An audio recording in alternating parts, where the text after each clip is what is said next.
C'est le bordel du côté de l'Olympique de Marseille. On a la une du journal L'Équipe qui nous demande où va ce projet. Il y a eu des rumeurs de démission de Roberto De Zerbi, démenties par l'intéressé auprès du journal, mais le mec était quand même absent à l'entraînement de jeudi.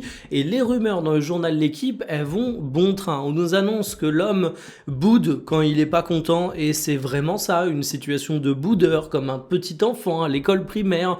On nous annonce qu'il s'éloigne de plus en plus de son club. On nous annonce que au Koweït, Benassia a convoqué les joueurs au milieu de la nuit pour faire une remontrance et que Roberto De Zerbi n'était pas là.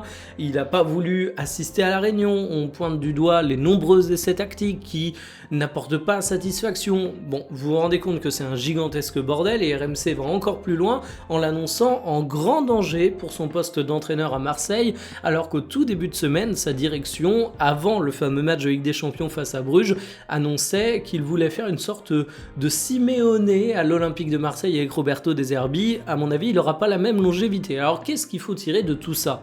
Les rumeurs, elles sont évidemment à prendre avec des énormes pincettes, mais il y a quand même un climat de tension autour de Roberto De Zerbi à l'Olympique de Marseille qui est incontestable. De mon côté, ça fait déjà une dizaine de jours où je vous fais part de mon ras-le-bol autour de son incapacité à amener l'effectif marseillais qui est de qualité à la hauteur que j'estime qu'il doit être, donc je ne vais pas me muer en avocat de Roberto De Zerbi tout de suite.